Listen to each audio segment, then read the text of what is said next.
Beryl is a 40-year-old swordsman running a small dojo in a very remote village. When he was young, he used to dream of becoming the world's greatest swordsman. But those days are long gone, and now he has accepted that he is just above average when it comes to his sword skills. Though he could not make a name for himself as a swordsman, Beryl has discovered that he has a talent for teaching, and he uses it to teach the students of nearby villages, keeping his family's legacy of swordsmanship alive. Many of his students have made a name for themselves in the world, and thanks to that, he feels completely satisfied with his slow life. But his parents are not. They want him to marry and give them cute grandchildren to spoil. And Beryl struggles to explain to them that he is an incel who can't pull a girl even if he wants to. One day, as they are eating lunch and the old-timers are pressuring Beryl to get a wife, someone knocks on the door. Beryl quickly goes to open the door in order to get away from his parents' nagging, but he is surprised to see his former student standing in front of him. He welcomes her inside, and Lucia informs Beryl that she has recently been promoted to the commander of Royal Knights. Beryl is impressed on learning this, and Lucia tells him that apart from her other duties as the commander, she also teaches the knights swordsmanship. She says that she recommended Beryl's name as a special instructor for the Royal Knight Order, and the Imperial family accepted her recommendation. Beryl doesn't understand what is going on, but Lucia shows him his appointment letter with the seal of the Imperial family. Beryl thinks that this is some sort of April Fool prank, but his dad reads the letter to find that he will be seriously punished if he refuses. Lucia then informs Beryl that her carriage is waiting outside, and they will reach the capital in just one day. Beryl is not sure about it yet, but his dad tells him to go to the capital and find a good wife. He even jokes that he should try dating Lucia, and while Beryl discards the idea because of the age gap, Lucia would totally let him hit. In the end, he has no choice but to accompany her. Beryl suddenly spots that Lucia still has the sword he gave to her when she graduated, and says that this ordinary sword no longer suits the commander of Royal Knights. Lucia denies that, saying that this is the only sword she will ever use, and Beryl thinks that she is saying this because she respects him a lot as her master. He, on the other hand, is pretty damn sure that he is not fit to be a special instructor. Lucia suddenly starts talking about how excited she is for Beryl. She tells him that he is already considered a legend among swordsmen because his students quickly reach the highest level wherever they went. He has been nicknamed the Backwater Swordmaster, but Lucia doesn't like the nickname too much. Beryl doesn't really care about it though, because he thinks that he is not even a decent swordsman, forget being a swordmaster. After a few hours, they finally reach the capital city, and Lucia shows Beryl to an inn for the night. The next morning, she takes him to her knight order and introduces him as her master, who is way stronger than her.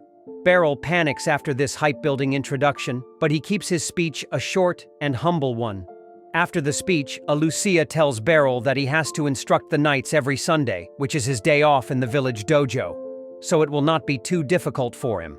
Just then, another female knight comes running towards them, calling Beryl master, and he recognizes her as Kuruni, one of his most hardworking students. He praises her, saying that she has become a fine knight just like she always dreamt of, and Kuruni replies that she is excited to learn from him again.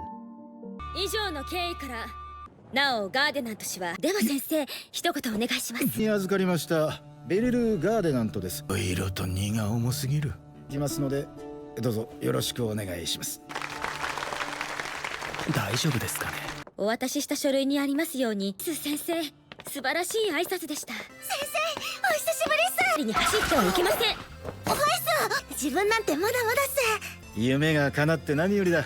我々門弟が先生を盛り立てますので、また先生に教えてもらえるの。After that, Beryl returns home, and he is surprised to find that another one of his students has come to visit him.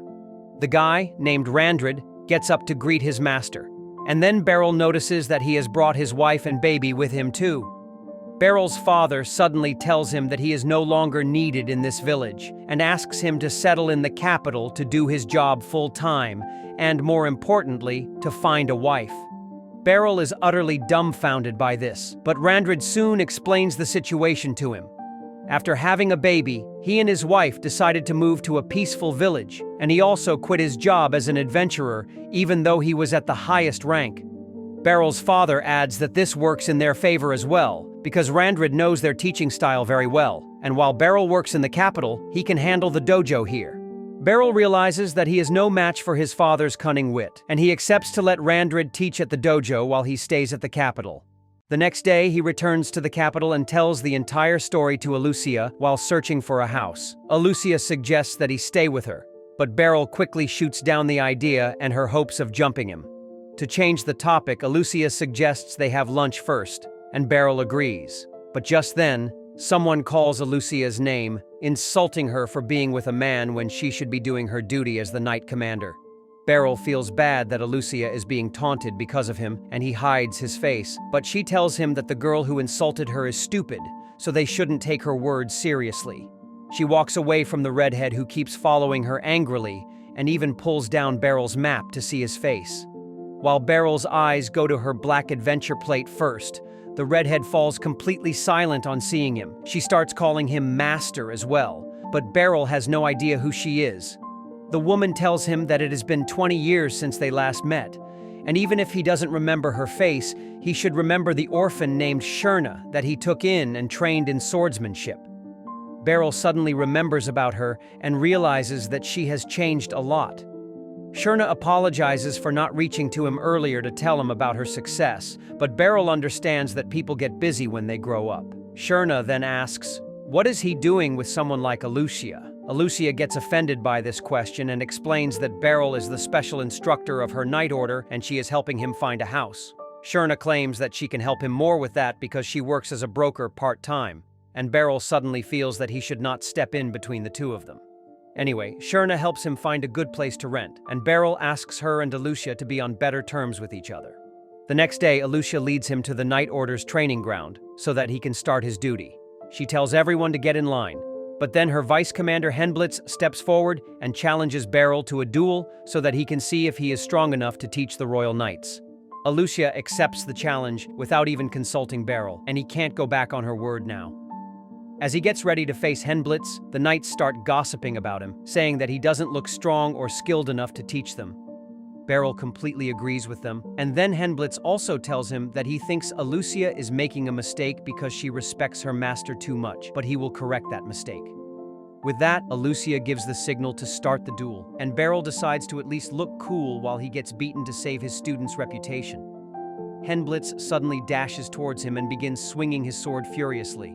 Beryl only dodges his powerful attacks, but then he deflects his sword's direction just by a small degree, leaving Henblitz completely unguarded and hitting his chin. Beryl gets concerned about hurting him because he planned to stop. Both the fighters get back to the starting position to resume the duel, and this time, Henblitz decides to use his full power. Beryl realizes that Henblitz is faster and stronger than him, but his moves are super easy to read and deflect just by changing his direction a little bit. Henblitz gets pissed when Beryl deflects his sword, so he decides to unleash his ultimate move by spinning rapidly. However, when he lands on the ground, his sword doesn't hit anything, and Beryl is already behind him, tapping his shoulder with his sword to claim victory. そうだね。私はそれを正すべき立場にある。君は間違ってない。では始めてください。師団の誉れは凄まじいな。切ればすまない。お気遣いは無用から打ち砕くのみ。ども威力も俺よりはるかに上。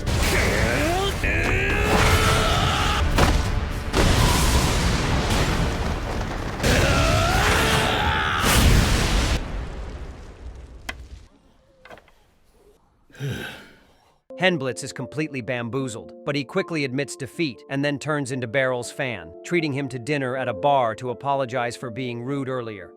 He keeps praising Beryl and asks how he dodged his spinning attack earlier, and Beryl replies that he just matched his spin and used it to his advantage. He tells Henblitz that if he had been less rigid in his approach, he would have won the duel, and the Vice Commander gets really excited to learn such fine details from him in the future. Soon after that, Beryl starts teaching the knights seriously. As he teaches two knights about using their opponent's focus on their sword to close in the distance between them, everyone stops to listen to him. Beryl feels that they are giving him unnecessary attention because this is just common sense that he got from his experience. After concluding the teaching session, Beryl takes a break, and Hen offers him a towel. Beryl remembers how intense the guy was during their first sparring match, but thanks to that, everyone respects him now. Suddenly, Kuruni comes running and offers to show Beryl around the city if he has no plans for the day. He tells her that he is free and takes up her offer. When Hen also insists that he see the city, on the other hand, Alucia is delivering her weekly report to the royal officials, who are quite curious about the performance of Special Instructor Beryl. Alucia assures them that Beryl has exceeded everyone's expectations already, and then leaves the room. She suddenly starts thinking about how she first met Beryl, when her parents moved to a nearby village and enrolled her in his dojo. Alucia was a bit shy back then, but when she saw Beryl for the first time, she thought he was a kind and trustworthy guy. The training he put her through was quite unique, because it focused on making her entire body stronger and more efficient. Though she did not get the point of the training at first, she kept on doing it, because Beryl praised her for even the slightest things she did well. By the end of the year, she could feel the difference in her abilities. One day, Beryl decided to spar with his two best students, Randrid and Alucia, to test their progress. When Alucia's chance came, she couldn't find any opening in Beryl's stance. But the moment he moved his arm slightly, she tried attacking him, only to get defeated within a split second. She was taken aback by this, but Beryl praised her, saying that she had good instincts because she found the correct time to attack him. Alucia couldn't understand what he meant back then, but soon, Beryl took his students to another school to compare their skills with the students there. Alucia found that her opponent's stance was pathetic, and it didn't take much effort for her to score the winning point against him. The rest of the students won their bouts as well, and when they were on the way back home, Alucia asked Beryl if their dojo was too strong. He just replied that she should not think about winning and losing too much, and rather focus on learning from every chance she gets. Suddenly, Alucia realized that she forgot her hairpin at the dojo and immediately ran back to get it. However, the students of that dojo were already waiting for a grudge match. They told her that she would have to fight them for real to get her hairpin back, but when Alucia refused, they decided to attack her anyway. Luckily, Beryl arrived there just in time to take the attack on his back to save his student. The jerks from the dojo tried to attack him, but Beryl quickly took the sword of their leader and pushed the others back before picking up Alucia's hairpin. This frustrated them, and he took his friend's sword to attack Beryl while he was bending down. But just then, his master came there and stopped him. The jerk tried telling his teacher that Beryl's students humiliated them earlier, so they were just getting even. But the wise man told him to shut the hell up.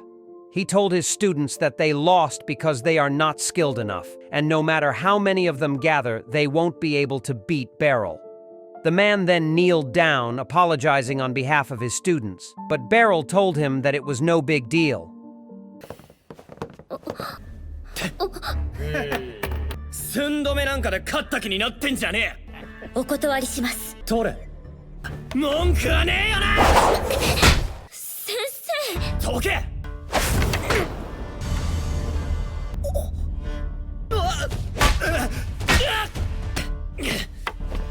物音がするので戻ってみたら見てわからんのかバカ者。でも舐められたままじゃそれだけのことだ。まあまあ。どうかお許しいただきたい。With that, he and Alucia headed back home, and she kept staring at the hairpin the entire time. She apologized to Beryl since he got hurt because of her, but he told her that it was nothing. He said that he should have gone with her from the start to avoid the situation, but it was all good since she didn't get hurt, and Alucia suddenly started crying on hearing this. Soon after that, Beryl and Alucia had another sparring match, and this time, she used his technique against him and won a point. Both of them were surprised by this, but Beryl accepted that he could not teach Alucia anything more now. He gave her a real sword as her graduation gift, and even though Alucia did not want to leave him, she accepted his decision. After leaving Beryl's dojo, she immediately went to the capital city to prove to the world that her master's sword skills were the best. She took the exam to join the Knight Order and defeated her opponents instantly. Even the examiners who tried to test her lost against her. Because Alucia found they were much slower than Beryl, she joined the Knight Order with full marks and then quickly made her way to the top. Throughout her journey, she realized that no one in the entire Knight Order could compare to Beryl, and she decided that she would not let him waste his life and talent in the countryside. So, when she became the commander of the Royal Knights, she recommended his name to become a special instructor and brought him to the capital. Now she feels that in the 10 years she was away from him, he has become even sharper and stronger. After coming out of her nostalgia, Alucia goes to the training hall and finds the knights practicing with each other. Hen tells her about the things Beryl taught them today, and then reports that Kuruni is taking him on a tour of the city right now. Alucia gets jealous on hearing this, because she wanted to show Beryl around the city on a date. Meanwhile, Beryl is marveling at how big the city is when he suddenly runs into a magician named Feast. She calls him master like everyone else, but Beryl doesn't even remember her. Feast acts sad that he can't remember her. And only after she shows him the graduation sword he gave her, he realizes that she used to be one of his students as well. He remarks that she has changed so much that he can't even recognize her now, but Feast is not pleased with his answer. Kuruni joins the conversation and tells Beryl that Feast is now a powerful wizard with the magic division now, and that shocks him because he doesn't remember her being able to use magic. Feast startles him by creating a fireball out of thin air, and Beryl is impressed because only the most talented and hardworking people can become wizards. He is a bit sad that Feast has left her swordsmanship skills behind, but he is also proud of her. Just then, they hear a woman scream as a thief steals her purse. Beryl and Kuruni get ready to catch him, but Feast stops them because she wants to deal with the situation herself. She draws her sword and then charges it with magic before sending a flying slash towards the thief. The magic slash ties the thief's legs together, causing him to fall to the ground. Kuruni immediately puts him under arrest. Feast then proudly tells Beryl that she uses the sword skills he taught her in the form of her unique sword magic, and he feels even more proud of her. 私はなしでもできる。すごく頑張った。私がやる。